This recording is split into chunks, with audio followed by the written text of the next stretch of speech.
RIM's Mobile Delegates, I'm Ashley Esqueda.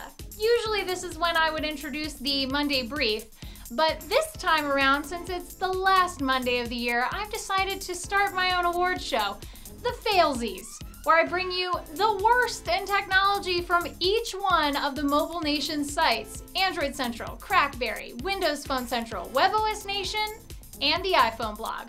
Get out the popcorn, people, it's time to hand out some failsies. RIM's made a lot of sort of questionable calls this year, but if I had to pick one decision that earns them a failsie, it would definitely be the official announcement during their Q3 earnings call saying that BB10 devices would not be launched until late 2012. Now, first of all, that's a huge blow to a rabid fan base of BlackBerry fans who really wanted to see a BB10 device in their hands by summer of next year. Secondly, well, if it's late 2012, you're only going to get to enjoy your BB10 device for a couple months until the entire world comes to an end, because December 2012 is the Mayan apocalypse. So way to go, RIM. Failsie for you. Android had a lot of highs this year, but if there was a low, it was Google TV. That's right. A whole bunch of promises and launch dates turned into questions and delays. Even the CEO of Logitech said that the Review, which was their version of Google TV in a set-top box, was a total and colossal failure, and they slashed the price from $299 to $99. So they've lost quite a bit of money on Google TV. In addition to that, we're looking at content providers who have streaming video online who decided that, well, people who use televisions to access their websites can't see their stuff. So they blocked all of their content. Way to go, everybody.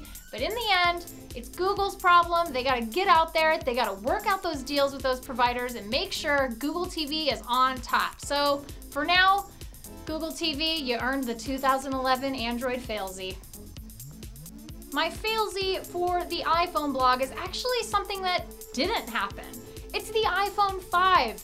What a failsie, I'm telling you. So what happened? Rumors were suggesting this was gonna be a 4-inch screen, retina display, ultra thin, the second coming of cellular, if you will.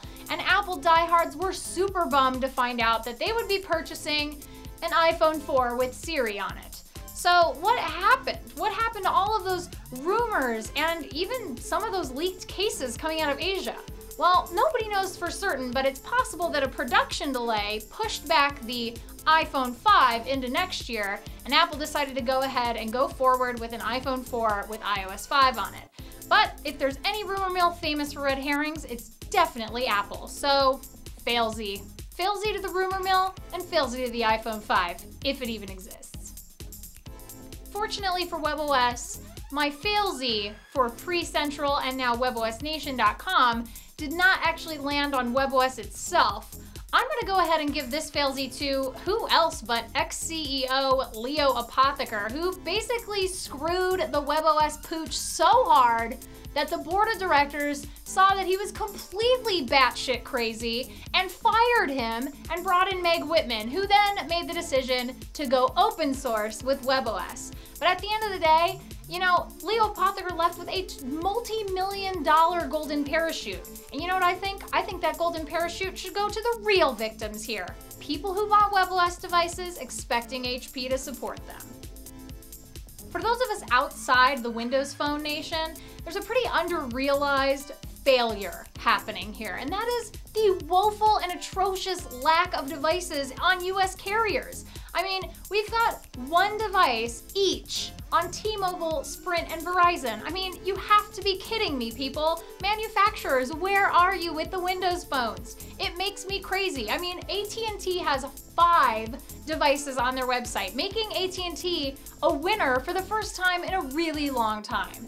So I'm gonna hope that in 2012, manufacturers, after the Nokia Lumia 800 comes out, are gonna take notice. They're gonna push Windows Phone into that 3rd place slot that they've been dreaming of, and we are gonna see some amazing things from Microsoft in 2012. That's it for my 2011 failsies. Note that opinions in this program do not necessarily reflect those of the rest of Mobile Nations. They are mine and mine alone. So nations, you have been briefed. I hope you enjoyed the show, and we'll see you next year in 2012.